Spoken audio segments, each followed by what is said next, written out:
जय श्री कृष्णा। आपका दीपशिखा के चैनल में स्वागत है। श्रीमद् भगवत गीता अध्याय 2 भाग 11 भोगश्वर्य प्रसक्ताना तया परिच्चेत्साम व्यवसायात्मिका बुद्धिः समाधौ न विधीयते। इसका भावार्थ है, जो लोग इंद्रिय भोग तथा भौतिक ऐश्वर्य के प्रति अत्यधिक आसक्त होने से ऐसी वस्तुओं से मोहग्रस्त हो जाते हैं, उनके मनों में भगवान के प्रति भक्ति का दृढ़ निश्चय नहीं होता। इसका तात्पर्य है, समाधि का अर्थ है स्थिर मन। वैदिक शब्दकोश निरुक्ति के अनुसार समयग आधि तस्मिन्नात्म तत्व याथात्म्यम। जब मन आत्मा को समझने में स्थिर रहता है तो उसे समाधि कहते हैं। जो लोग इंद्रिय भोग में रुचि रखते हैं अथवा जो ऐसी क्षणिक वस्तुओं से मोहग्रस्त हैं, उनके लिए समाधि कभी भी संभव नहीं है। माया के चक्कर में पड़कर वे न्यूनाधिक पतन को प्राप्त होते हैं।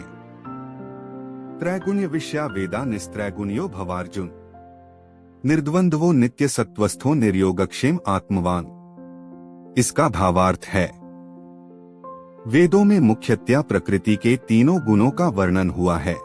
हे अर्जुन, इन तीनों गुणों से ऊपर उठो, समस्त द्वैतों और लाभ तथा सुरक्षा की सारी चिंताओं से मुक्त होकर आत्मपरायण बनो।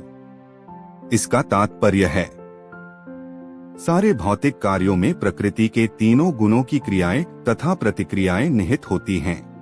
इनका उद्देश्य कर्मफल होता है, जो भौतिक जगत में बंधन का कारण है।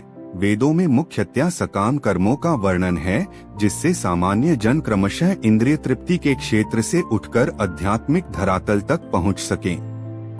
कृष्ण अपने शिष्य तथा मित्र के रूप में अर्जुन को सलाह देते हैं कि वह वेदांत दर्शन के आध्यात्मिक पद तक ऊपर उठे, जिसका प्रारंभ ब्रह्मा जिज्ञासा अथवा परम आध्यात्मिकता पद पर प्रश्नों से होता है। इस भौतिक जगत के सारे प्राणी अपने अस्तित्व के लिए कठिन संघर्ष करते रहते हैं। उनके लिए भगवान ने इस भौतिक जगत की सृष्टि करने के पश्चात वैदिक ज्ञान प्रदान किया, जो जीवन यापन तथा भवबंधन से छूटने का उपदेश देता है। जब इंद्रिय तृप्ति के कार्य यथा कर्मकांड समाप्त हो जाते हैं, तो उपनिषदों के रूप में भगवत साक्षात्कार का अवसर प्रदान किया जाता है। ये उपनिषद विभिन्न वेदों के अंश हैं, उसी प्रकार जैसे भगवद गीता पंचम वेद महाभारत का एक अंग है। उपनिषदों से आध्यात्मिक जीवन का शुभारंभ होता है। जब तक भौतिक शरीर का अस्तित्व है, तब तक भौतिक गुणों की क्रियाएं प्रतिक्रियाएं होती रहती हैं। मनुष्य को चाहिए कि सुख दुख या शीत ग्रीष्म जैसी द्वैतताओं को सहन करना सीखे और इस प्रकार हानि तथा लाभ की चिंता से मुक्त हो जाए। जब मनुष्य कृष्ण की इच्छा पर पूर्णतया आश्रित रहता है, तो यह दिव्य अवस्था प्राप्त होती है। यावानर्थ उत्पाने सर्वतः संप्लुतोदके तावान सर्वेषु वेदेषु ब्राह्मणस्य विजानतः। इसका भावार्थ है, एक छोटे से कूप का सारा कार्य एक विशाल जलाशय से तुरंत पूरा हो जाता है। इसी प्रकार वेदों के आंतरिक तात्पर्य जानने वाले को उनके सारे प्रयोजन सिद्ध हो जाते हैं। इसका तात्पर्य है, वेदों के कर्मकांड विभाग में वर्णित अनुष्ठानों एवं यज्ञों का ध्येय आत्म साक्षात्कार के क्रमिक विकास को प्रोत्साहित करना है और आत्म साक्षात्कार का ध्येय भगवद गीता के 15वें अध्याय में इस प्रकार स्पष्ट किया गया है। वेद अध्ययन का ध्येय जगत के आदि कारण भगवान कृष्ण को जानना है। आत्म साक्षात्कार का अर्थ है कृष्ण को तथा उसके साथ अपने शाश्वत संबंध को समझना। कृष्ण के साथ जीवों के संबंध का भी उल्लेख भगवद गीता के 15वें अध्याय में ही हुआ है। जीवात्माएं भगवान के अंश स्वरूप हैं। प्रत्येक जीव द्वारा कृष्ण भावनामृत को जागृत करना वैदिक ज्ञान की सर्वोच्च पूर्णावस्था है।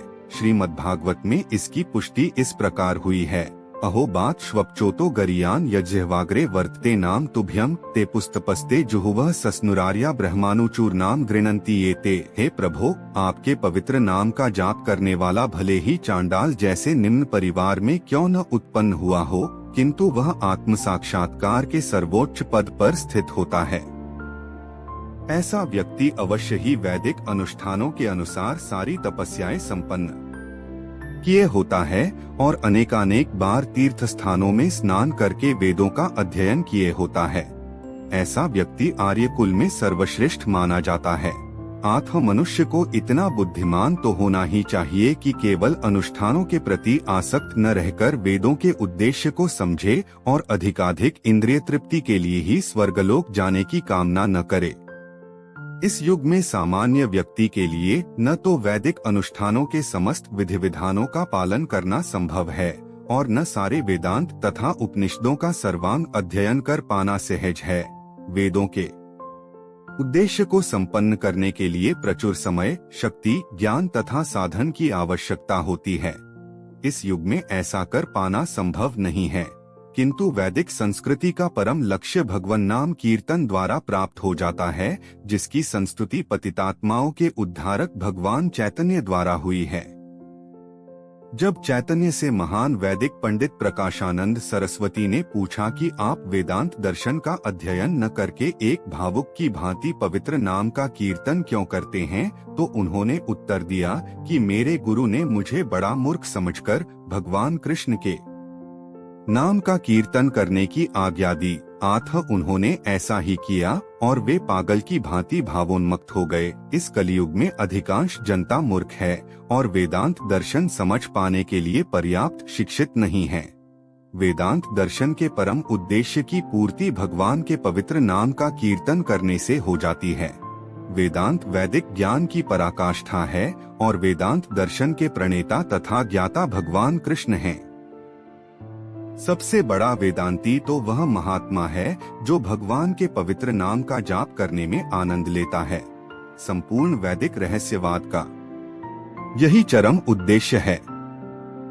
कर्मण्येवाधिकारस्ते मा फलेषु कदाचन मा कर्मफल हेतुर्भूर्मा ते संगोस्त्व कर्मणि। इसका भावार्थ है, तुम्हें अपने कर्म कर्तव्य करने का अधिकार है, किंतु कर्म के फलों के तुम अधिकारी नहीं हो। तुम न तो कभी अपने आप को अपने कर्मों के फलों का कारण मानो, न ही कर्म न करने में कभी आसक्त हो। इसका तात्पर्य है, यहाँ पर तीन विचारणीय बातें हैं। कर्म, विकर्म तथा अकर्म। कर्म वे कार्य हैं जिनका आदेश प्रकृति के गुणों के रूप में प्राप्त किया जाता है। अधिकारी की सम्मति के बिना किए गए कर्म विकर्म कहलाते हैं और अकर्म का अर्थ है अपने कर्मों को न करना। भगवान ने अर्जुन को उपदेश दिया कि वह निष्क्रिय न हो, अपितु फल के प्रति आसक्त हुए बिना अपना कर्म करे। कर्म फल के प्रति आसक्त रहने वाला भी कर्म का कारण है। इस तरह वह ऐसे कर्मफलों का भोक्ता होता है। जहाँ तक निर्धारित कर्मों का संबंध है, वे तीन उपश्रेणियों के हो सकते हैं, यथा नित्य कर्म, आपातकालीन कर्म तथा इच्छित कर्म। नित्य कर्म फल की इच्छा के बिना शास्त्रों के निर्देशानुसार सतोगुण में रहकर किए जाते हैं। फल युक्त कर्म बंधन के कारण बनते हैं।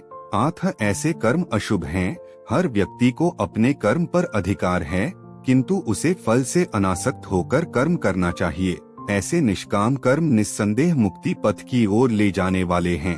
अतएव भगवान ने अर्जुन को फलासक्ति रहित होकर कर्म स्वधर्म के रूप में युद्ध करने की आज्ञा दी। उसका युद्ध विमुख होना आसक्ति का दूसरा पहलू है। ऐसी आसक्ति से कभी मुक्ति पथ की प्राप्ति नहीं हो पाती। आसक्ति चाहे स्वीकारात्मक हो या निषेधात्मक, वह बंधन का कारण है। अकर्म पापमय है।